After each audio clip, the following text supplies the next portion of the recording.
I didn't choose television. Television chose me. A guy called Ross Johnston, who was a Dunedin producer, walked in to the bar that I was playing in. I used to play piano in a piano bar. And he walked in one night and said, "How would you like to be on telly?" And I thought he was drunk, because you get a lot of people with the, starts with the letter W, saying to you all sorts of wonderful things about who you are and what you should be doing and what have you. And I just ignored him, and I got a telephone call at home the next day saying, "Where are you?" And I said, "What do you mean?" He said, "You're supposed to, you said you would be down here at the studio at Gloucester Street at 3:30, and where are you?" And I said, "Oh, are you for real, are you?" So I went down to the studio and walked in, and Ross asked me a few questions. I had to go and play something on the piano, and that was fine. And then he said, "Now, it's for a program called The Late Late Show. It's an art series, and you'll be talking to dead people." And I said, "Right." And I said, "What kind of dead people?" "Oh, you know, Catherine Mansfield and Beethoven and Chopin. Actually, Chopin's going to come through the door in a minute, and I just want you to interview him, you know." So I said, "All right." Sure enough, a moment or two later, the door opened and this guy dressed as Chopin walked in. And I just thought this was the most ridiculous thing I'd ever seen. He sat down. I didn't know what to say to him, so I said, "Look, I get confused. Is it you or Beethoven that died of syphilis?" And he actually took his music very seriously and was very upset. But I saw the cameraman's arm go up and down, and I could hear laughter in the cans, and I thought, "Oh, well, that's interesting. It's been an interesting day, but there's nothing going to come of that."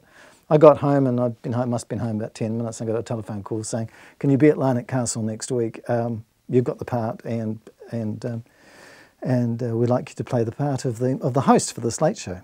Well, the long and the short of it is that the writer gave up after 2 episodes. We'd recorded. Ross said to me, "Well, it's been fun, Bryan, but we're not actually going to get the series finished." And I said, "Well, actually, these scripts don't look too hard. Do you think I could give them a go?" And he said, "Could you?" And I said, "Yeah, okay, I'd like to." You know, so I did. And so I ended up writing the series as well. Shortly after leaving TVNZ, I started to make documentaries, and the first one I made was on Peter Blake. And I actually couldn't get anybody to buy it. And it's the first time of 2 times that I've mortgaged my house to go and make a doco. I started following him around the world, and I think he'd won 5 out of 6 legs or something. And I couldn't get anybody to buy it. I couldn't get TVNZ to buy it. I couldn't get anybody in the world to buy it. And I thought, "Oh God, well, we're going to be in the poo here, you know." But I don't know whether you recall this particular race that was the 1990 Whitbread.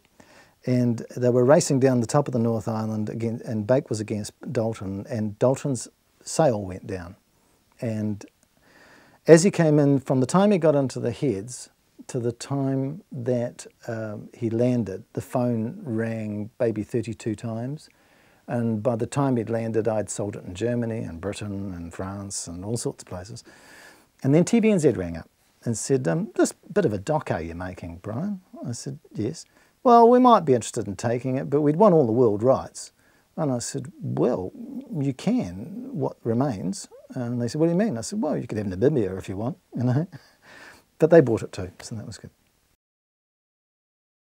I've made a few documentaries about people who have achieved, in the eyes of all of us, great things. Whina Cooper, who was a champion of Maori land rights. Peter Blake, who was a great yachtsman. John O'Shea, who's, you know, a pioneer filmmaker.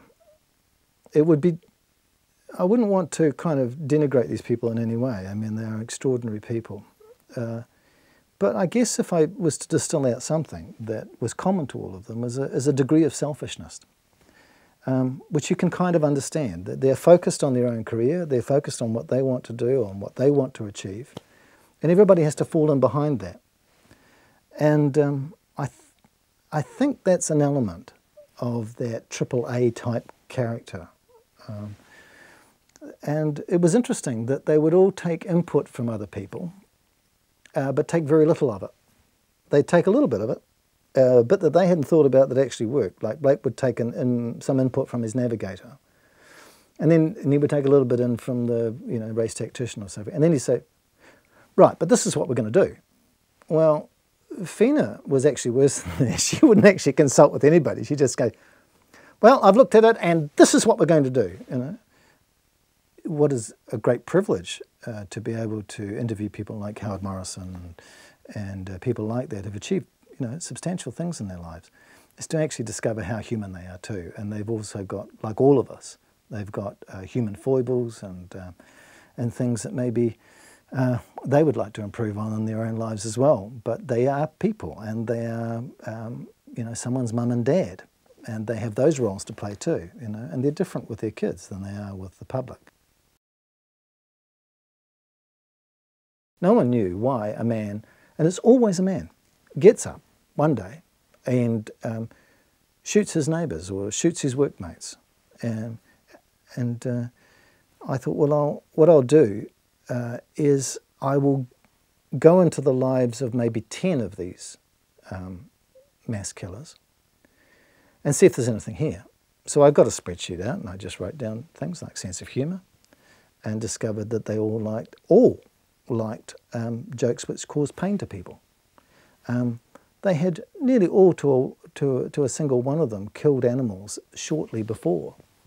They liked giving people frights, all sorts of things. There was about 50 of these. And so in the end I chose 3, because I knew I could get funding for a documentary probably on David Gray. And I went into David's life quite intensely, and sent these 50-odd points of commonality to the 3 forensic scientists or the psychiatrists who were associated with each of the cases. And they all got back to me within 24 hours of getting their courier packs and said, this is amazing. And do you think you're going to do a doc? And I said, yeah. And then I went to New Zealand on air and TVNZ with it and said, look, I've got this unique documentary. They funded it. I said to Bill, look, I haven't got time to write a book, but there should be a book involved. And so I just gave him all my research. Agents of Mayhem. That book and the documentary has changed the forensic psychiatry books now. That's what's different about The Investigator. I go through all of this, and then I tell you what I think. That started with the Question of Justice documentary. At the end of the Question of Justice documentary, I told you what I thought. And people went, oh, hang on, journos are not supposed to do that. That's not what, the BBC way of doing it.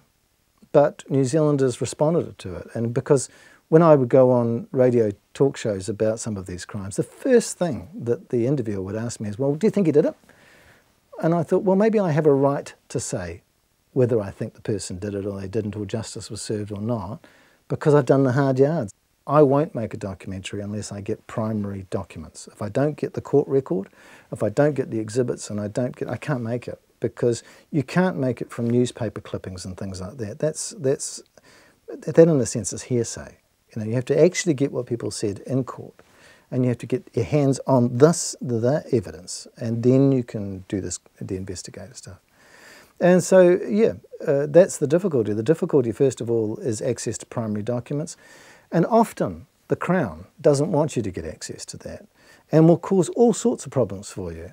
In the second season of Investigator, we opened up a wiki on the internet and invited people to, A, write into a blog, but B, if they wanted to, through a secret Dropbox, they could write to me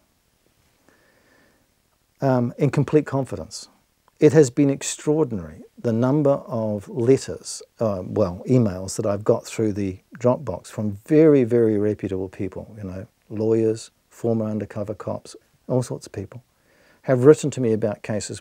Clare Hills was a 11-year-old cold case in which they had no leads whatsoever. 63 calls, 35 of them good leads, 5 of them hot leads, after 11 years. And that's because people could talk back to us.